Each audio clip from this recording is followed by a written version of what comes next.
क्या मैं बाबर का स्पोक्स पर्सन हूं? क्या मैं जिना का स्पोक्स पर्सन हूं? क्या मैं औरंगजेब का स्पोक्स पर्सन हूं? मैं तो मर्यादा पुरुषोत्तम राम की इज्जत करता हूं।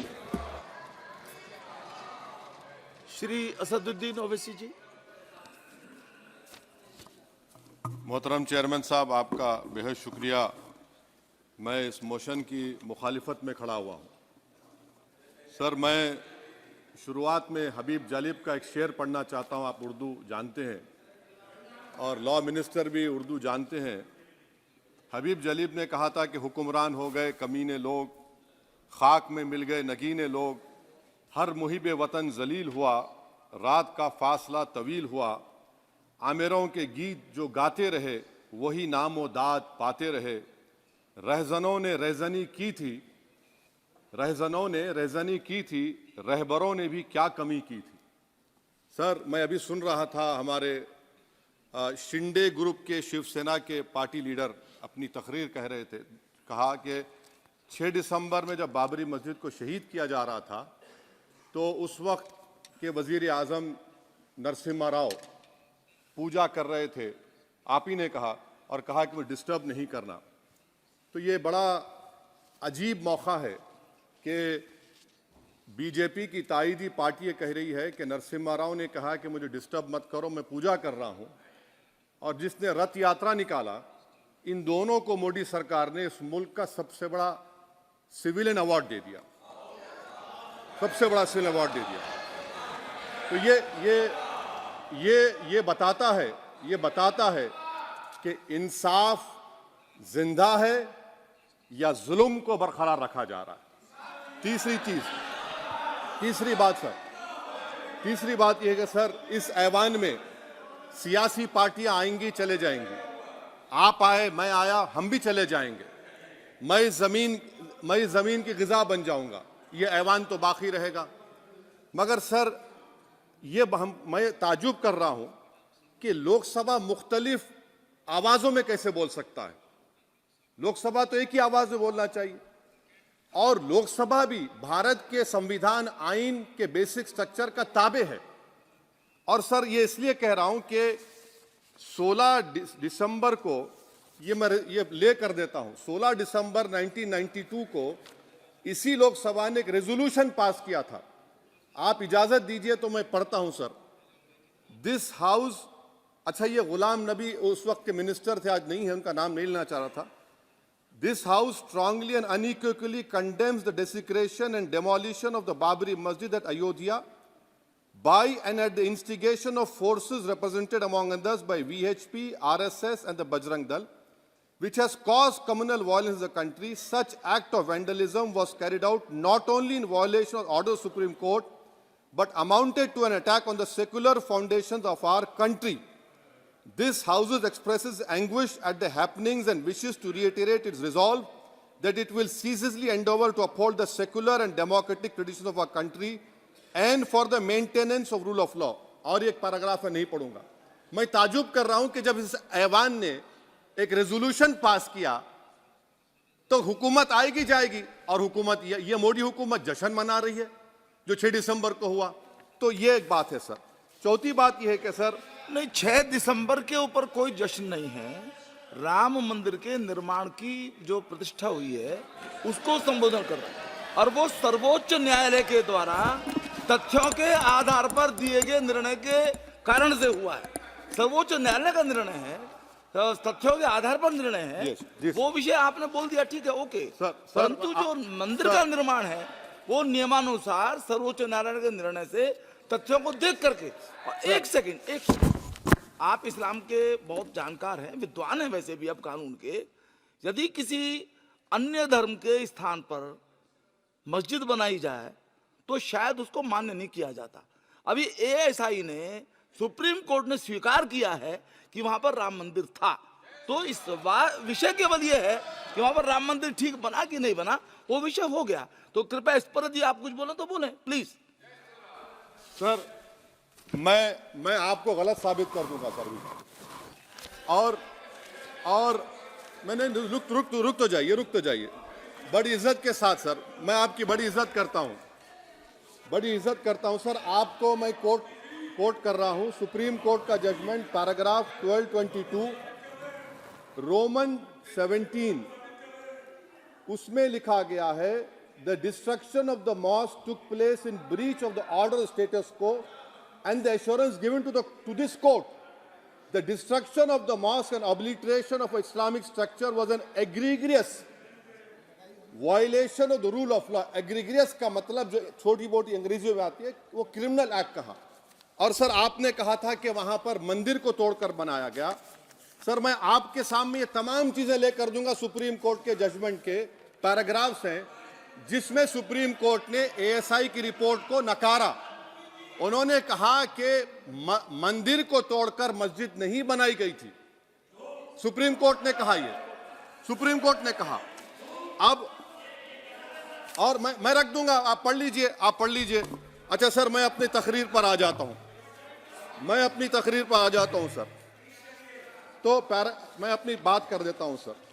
तो मैं ये पूछना चाह रहा हूं कि क्या मोदी सरकार एक समुदाय एक मजहब की सरकार है या पूरे देश के मजाहिब को मानने वालों की सरकार है? जिसको नहीं मानते उनकी सरकार है, हमको बता दीजिए।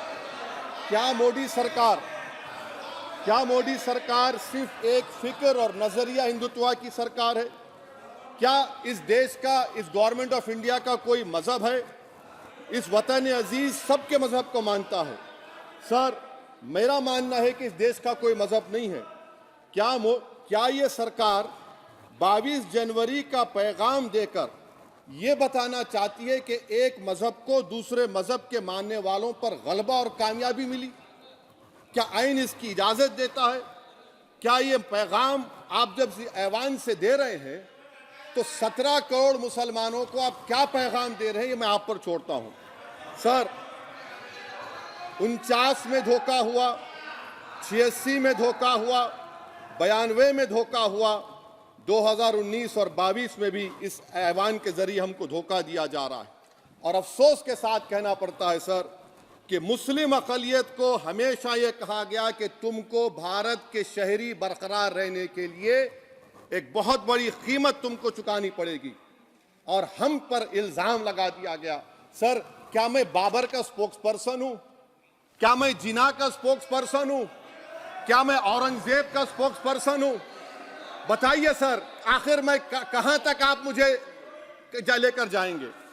दूसरी बात यह है सर, दूसरी बात यह है कि फिर 6 दिसंबर के बाद देश में फसाद हुआ, नौजवानों को टाडा में डाला गया जो बूढ़े होकर निकले। यकीनन आपकी सरकार नहीं थी, आपकी सरकार नहीं थी। अच्छा बल्कि मैं तो मर्यादा पुरुषोत्तम राम की इज्जत करता हूं, मगर मैं नाथूराम गोडसे से नफरत करता हूं। मेरी नस्लें नफरत करती रहेंगी क्योंकि नाथूराम गोडसे ने उस शख्स को गोली मारी जिसके जबान से आखिरी लफ्ज निकले हे राम। सर छठी बात यह है कि 87 में मलियाना हाशिमपुरा हुआ, 83 में नेल्ली हुआ, 44 में जम्मू में नस्ल कशी हुई, 2022 में हल्दीवानी में कत्ल हुआ। इतने धोखे सबसे बड़े किसको दिए गए? असदुद्दीन ओवैसी को दिए गए। मगर फिर भी मुझसे ही कहा जाता है कि वफादारी को तुम साबित करो अपनी ओवैसी। सर आज भारत के 17 करोड़ मुसलमान अपने आप को अजनबी और एलिनेट महसूस कर रहे हैं। मैं बहुत बड़ी नाइंसाफी होती है सर, ये कोई तारीखी नाइंसाफी को इंसाफ नहीं किया जा रहा है। स्पीकर बल्कि सर, अंग्रेजी में स्पीकर सर केवल एक प्रश्न का जवाब ओवैसी साहब दे दें कि बाबर को वो आक्रमणकारी मानते हैं या नहीं मानते हैं? पुष्पमित्रा संघा को आप क्या मानते हैं? बताओ, पुष्पमित्रा संघा को आप क्या मानते हैं? जम्मू के वो कश्मीर के वो राजा को क्या मानते हैं जिसके पास एक फौज थी मंदिरों को तोड़ने के लिए? आप क्या मानते हैं? यही तो मैं कह रहा हूं कि निशिकांत दुबे 47 में आजादी मिली, असदुद्दीन ओवैसी से बाबर की बात पूछ रहे हैं। तुम गांधी की बात पूछते, तुम बोस की बात पूछते, तुम जलियांवाला बाग की बात पूछते, तुम काला पानी में जो मुसलमान शहीद हो गए उनकी बात पूछते, मगर बाबर की बात पूछी जाती है। तो सर मैं आपको बता रहा था, खामखा डिस्टर्ब किए सर, मुझे मेरा वक्त ले लिए निशिकांत दुबे। सर मैं आपसे कह रहा था, मोदी हुकूमत ये पैगाम दे रही है भारत के मुसलमानों को कि जान बचाना है या इंसाफ चाहते हो। मैं कह रहा हूं, मैं भीख नहीं मांगूंगा, मैं इस नंगी तासुब को कबूल नहीं करूंगा, मैं दूसरे दर्जे के शहरी के मौक़िफ़ को कबूल नहीं करूंगा, मैं अपनी शनाख्त को नहीं मिटने दूंगा। अब मैं झूठी और दिल फरेब बातों पर हरगिज भरोसा नहीं करूंगा। मैं वो काम नहीं करूंगा जो बीजेपी और नाम निहाद सेकुलर पार्टियां चाहती हैं। मैं वो काम करूंगा जो आपको पसंद नहीं है, संविधान के दायरे में रहकर। सर, कंक्लूजन में मैं आपको बताना चाहता हूं कि आज इस देश को किसकी जरूरत है। इस देश को अयोध्या में, तारीख शायद नहीं पढ़ते होंगे, मौलाना अमीर अली कौन थे, पुजारी बाबा रामचरण दास कौन थे, अयोध्या के पुजारी थे। दोनों ने मिलकर अंग्रेजों के खिलाफ जंग लड़ी थी और दोनों ने, अंग्रेजों ने इनको गिरफ्तार किया और एक पेड़ पर मौलाना अमीर अली को और पुजारी रामचरण दास को फांसी दे दी गई। देश को इनकी जरूरत है। देश को शंभू प्रसाद, अचन खां, ये राजा देवी बख्श सिंह के फौज में थे, अंग्रेजों से मुकाबला किया, मुसलमान की लाश को जला दिया गया और शंभू प्रसाद को दफना दिया गया। इस देश को यह जरूरत है, देश को बाबा मोदी की जरूरत नहीं है। आज भारत को अयोध्या के मौलाना अमीर अली और रामचरण दास, अचन खान, शंभू खान की जरूरत है। सर, मैं अभी सुन रहा था ये नाम निहाद सेकुलर पार्टियों के बयानात को। क्या होता है सर, आप, खत्म कर रहा हूं, क्या होता है सर, जब काजी साहब गवाहों को लेकर दुल्हन के पास जाते कि तुमको निकाह कबूल है, तो दुल्हन शर्मा के खामोश बैठ जाती। तो इनकी खामोशी रजामंदी की अलामत है। जी जी। तो सर, मैं खत्म करने से पहले यह बताना चाह रहा हूं कि जब वजीर आजम जवाब देंगे तो क्या वो भारत के 140 करोड़ जनता के लिए जवाब देंगे या फिर सिर्फ हिंदुत्व की फिक्र रखने वालों का जवाब, मैं खत्म कर जवाब देंगे। मैं ये देश, दुनिया, मुसलमान देख रहा है। सर, मैं आपको ये भी बताना चाह रहा हूं, आखिर में कंक्लूड कर रहा हूं सर, 1 मिनट चाहिए, 1 मिनट चाहिए सर। सर, मेरा मानना यह है कि आज मैं बहैसियत एक भारत के गयूर मुसलमान के, let me stand as a tall Indian Muslim and say that the light of Indian democracy today is at its dimmest today, sir. Sir, in conclusion, मेरी फिक्र में, मेरा ईमान मुझे कहता है कि जिस जगह पर मस्जिद थी, है और रहेगी, बाबरी मस्जिद है और रहेगी, बाबरी मस्जिद जिंदाबाद, जिंदाबाद, भारत जिंदाबाद, जय हिंद। सबको जोड़ने की बात की जाए वो बेहतर है। जी, श्री बीबी पाटिल जी।